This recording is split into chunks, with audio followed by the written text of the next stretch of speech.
All right, just wanted to do a 3-month update on the Madone. It's going to be a follow-up to the initial impressions video.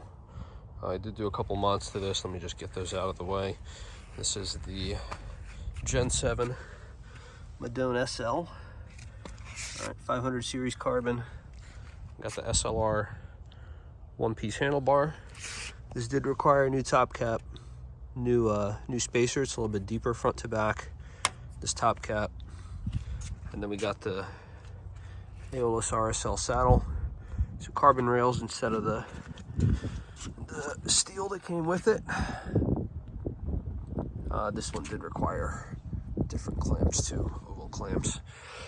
So just to follow up, not going to talk about the group set or anything because there's other people that have done that 1,000 times better than I can. But talk about the frame of the bike.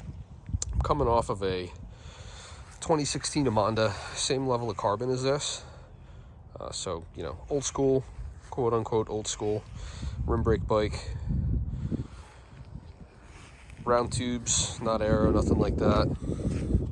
Apologies for the wind here.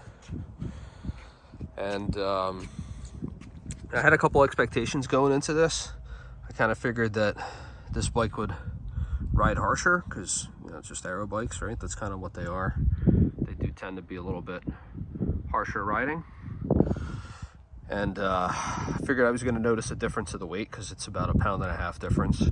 This bike right now with the lighter saddle and the lighter cockpit on it, with pedals and everything like that, it's around, I believe it's like 18 pounds, 18 something, low 18s, low mid 18s. I don't really know.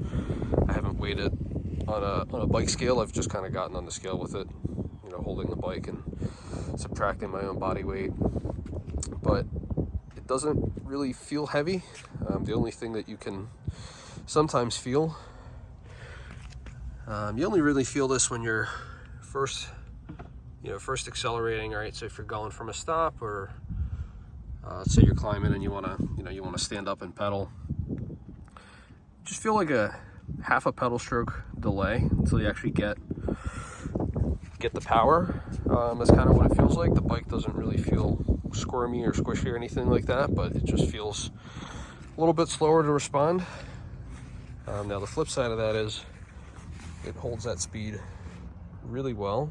So if you're on a flat or rolling terrain, the bike just moves. Like even in a crosswind, the bike doesn't feel as sketchy as my old bike did, which is odd because this down tube here, all the tubes, this is a lot bigger this way, the fork's a lot bigger, it's got just more kind of side area.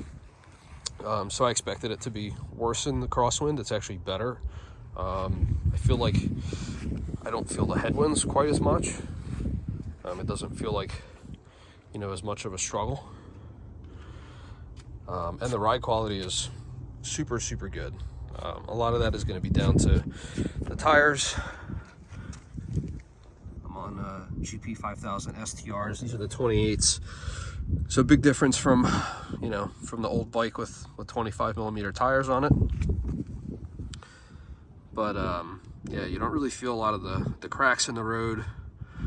The small buzz and chatter, it all just kind of disappears, and the bike glides very well. One of the other YouTube channels said it pretty well. They said it's like riding an endurance bike with suspension on it. And I mean, that is kind of what it feels like, because it's just super smooth, super fast. I do like the position here quite a bit. The hoods are tilted in just a little bit, but it's got this nice flat area here. So when you get on the hoods and you kind of tilt your arm in, you have a little place to rest your wrist. It's pretty comfy. Really like this handlebar too.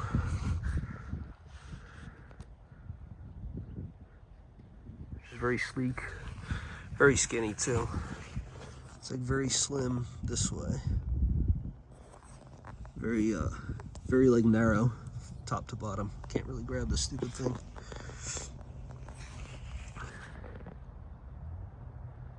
So yeah, 3-month impressions. You know, I will do another video on this, but so far so good. Ride quality is awesome. Acceleration's good. Holds the speed very well. I feel like I don't really notice the weight difference. If you really think about it, something like this versus, you know, another bike I was looking at was the Super 6 Evo. Yeah, the Super 6 is like a pound or two lighter, but a pound or two is not a lot. You know, by the time you factor in what you weigh, what the bike weighs, figure what that pound is going to be as a percentage, you're probably looking at like 1.5% weight difference overall in the system weight. So unless you're doing pure climbing,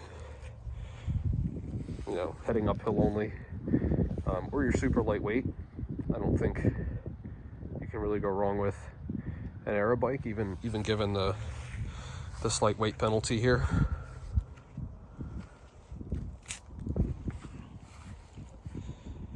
It's got this awesome like metallic logo. It's like a metal sticker. But when they do the paint, they put this like coat over it. It almost looks like copper. Actually, if I step back far enough, at certain angles, just kind of lose this focus a second here, but at certain angles, the logo almost like disappears just because it's so reflective.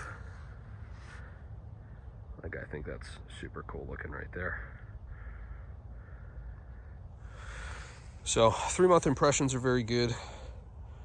If you're looking at the bike, I would say buy it if you can. You know, if the inventory's there and everything like that, I don't think you're going to be disappointed. I'm certainly not.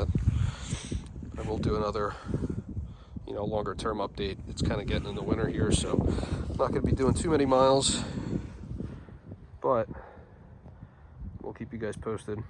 Throw any questions or anything like that in the comments, and happy riding.